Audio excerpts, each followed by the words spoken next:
Welcome to Thursday Night Lights on Fox 12 Oregon, presented by Pacific Office Automation.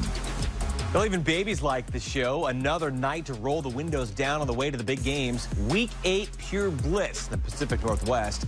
And we had the most games of the season last Thursday night. This schedule, light, but they meant a ton. 4A Co-op League title on the line from Scappoose. Unbeaten Tribe ranked #1, while #7 Tillamook Cheesemakers made it all the way to the state championship game last fall. They won league for the first time in 23 years. They scored first. Andrew White, short score, 6 points. Only points the first quarter. Second quarter, though, Scappoose on the goal line on a 4th down play. It's Caden Baker delivers the bread, the butter. 7-6 Tribe. Still second quarter now. Tillamook with a direct snap to last year's hero, Tanner Hoskins, their all-world quarterback. Tillamook back on top, 13-7. Before the half, Scappoose back into the lead, though. Max Nowlin ready for prime time.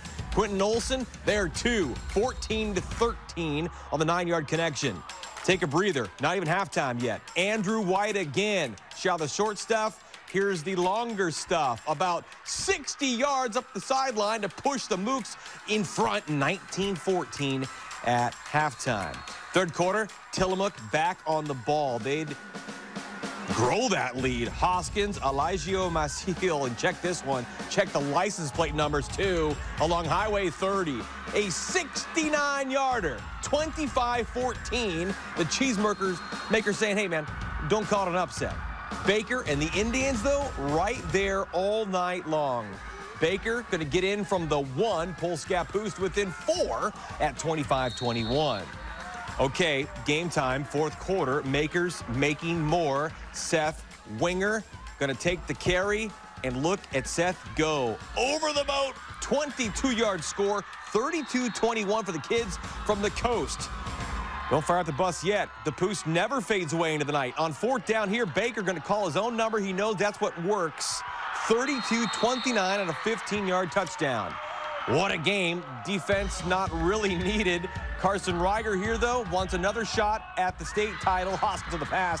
13-yard score, 39-29, and nothing better to snack on late at night than some big cheese. Hoskins, the capper, 46-29 Tillamook, handing Scappoose its first loss of the year. No overtime, no long field goal needed this time, locking up at least a share of the Co-op League crown heading into week 9. Seaside also celebrating tonight, too. They're still in it as well.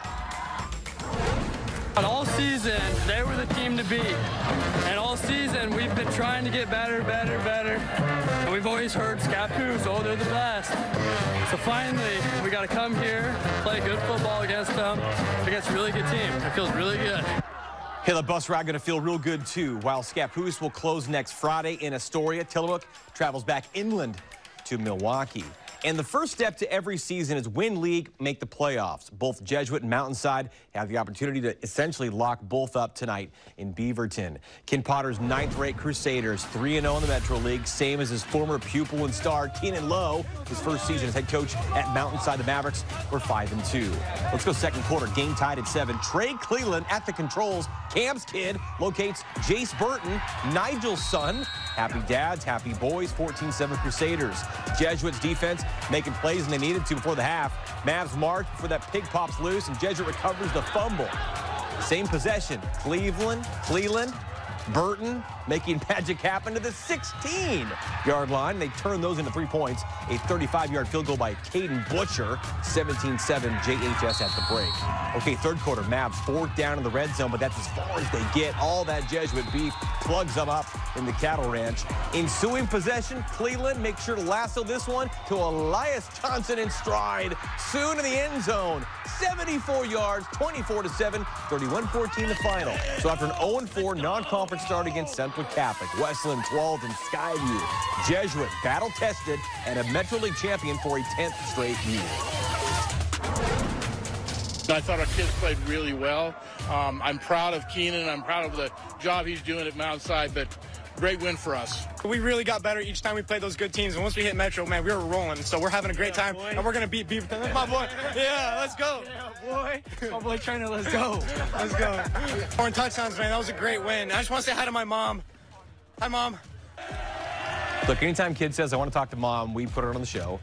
Mavs now go to Aloha. Jesuit will be at Beaverton, feeling pretty confident. playoff seeding for the 16-team OSAA bracket and the next 16 in the Columbia Cup to come next Saturday. More Metro League under the Thursday night lights. Westview Beaverton will see better days in the future. This, though, all about the night in the Dam. The Wildcats from Rock Creek on the prowl early offer for Jamal Jones's boys. Sophomore Heath Thompson peels at a 25-yard gain with a stiff arm. Then the cap off the senior star, the Muscles man, Aracen Kekoa-Lua. Get in, makes it 7-0. Later first, a little more Westview ground and pound.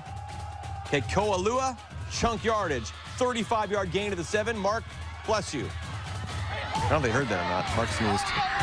After a holding call would back him up a little bit. Their second pass of the quarter right here. Lucas State Bowman and Dylan Velasco. 17-yard touchdown. 13-0 after 1. This went teeter-totter all night long. Westview win number 2, 40-33. Cats pay a season finale visit down to Sunset as the Beavs stay home for senior night with Jesuit. Both will be back on the traditional Friday night lights. And Thursday night lights actually began at sunrise on Good Day, Oregon. Fox 12's Iowa Lee shook things up before the school bell rang on homecoming for the Gladstone Gladiators. We are Gladstone! Gladstone! We are Gladstone!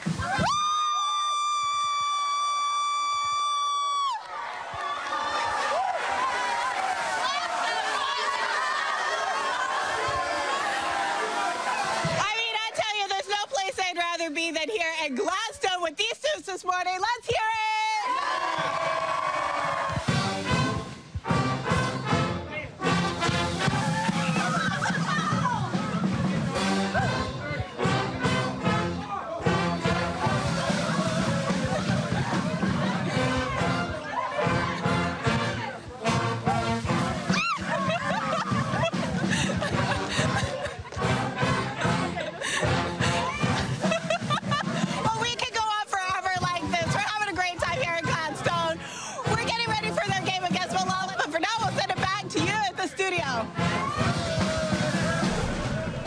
Ohio knows how to had a good time in the morning, right? Thursday night, moonlights above Dick Baker Stadium in Gladstone. Malala Gladiators, a four-way tie for third place in that 4A Tri-Valley League. Homecoming senior night for the Glads. Gladstone first drive already across the 50, just handed off to the ASB president, Finn Brightbill. 5'9", 220, Finn can fly. First down for the Glads, a 20-yard gain to the 3. Finn from long, Finn from short, goal line in. Gladstone out in front, 7-0.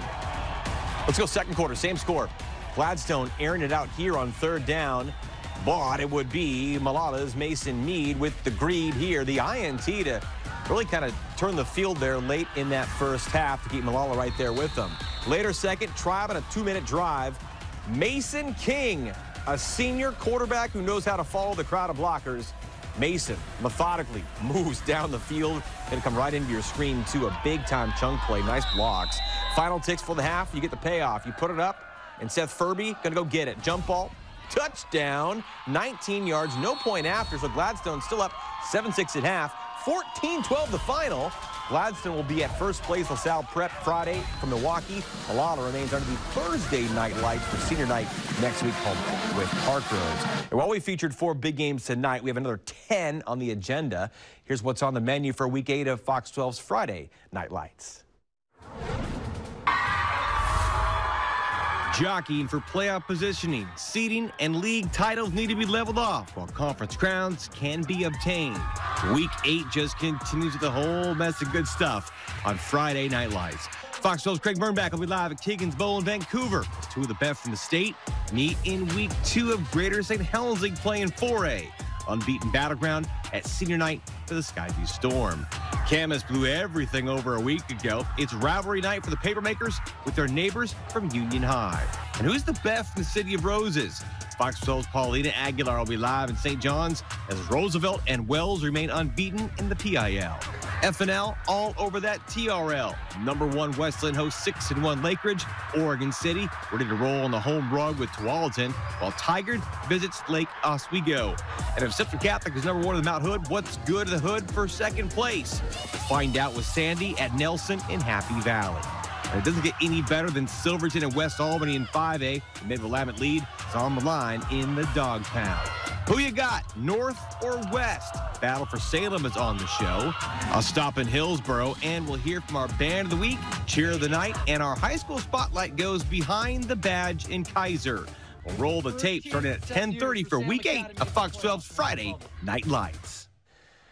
Well, all aboard. FNL kicks off 10:30 live on KPTV, and that Fox 12 app has just 2 Fridays remain in the regular season. The best plays and achievements from tonight and tomorrow get blended together into a Sunday special. We call it the 6 Picks. We'll press play during Sunday's 10 o'clock news right here on Fox 12. We're rapidly rolling into another weekend, and that means it's time for a little hunting and fishing with our own Owen Hayes, who hosts Outdoor GPS on Saturday and Sunday mornings, 9 a.m., Fox 12 Plus, and that Fox 12 app. Before wearing makeup in a TV studio, Hayes, a local legend under those Friday night lights. Dust off the VHS here and check this folk hero. Owen, a middle linebacker for the then Franklin Quakers.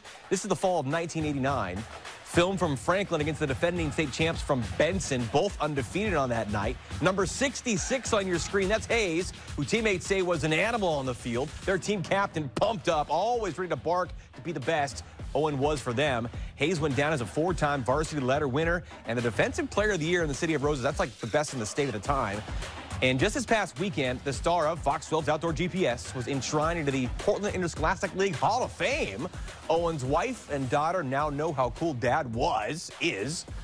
Hayes also a stud in the spring where he was the PIL runner-up in the javelin junior year. Injuries eventually prohibited him from getting that proper Division I college football chance. Same for me, same for Pete, Nora too. Hook, line, and sinker, the legend Owen Hayes forever will live on at Franklin High in the PIL Hall of Fame. You see tape like that, Pete, Nora, it's that stuff that's the big neck roll, it's the huge pads, it's the belly shirts. Yep. He was going for it. Congrats to him. Yeah, super that's cool. a big deal. And I did not know about his background. Same. I mean, to be the best defensive player in the area. You know, his wife wrote me about a month ago when he got in. He's a very private guy. Doesn't want anybody to know this. Come on, Owen. Yeah, man. They're glory days. Deserves to be celebrated. Way to go, Congratulations. Owen. Krupp, you're a big stud, too. Yeah. There, buddy. Thanks, Nick. Appreciate you, man. Still to come.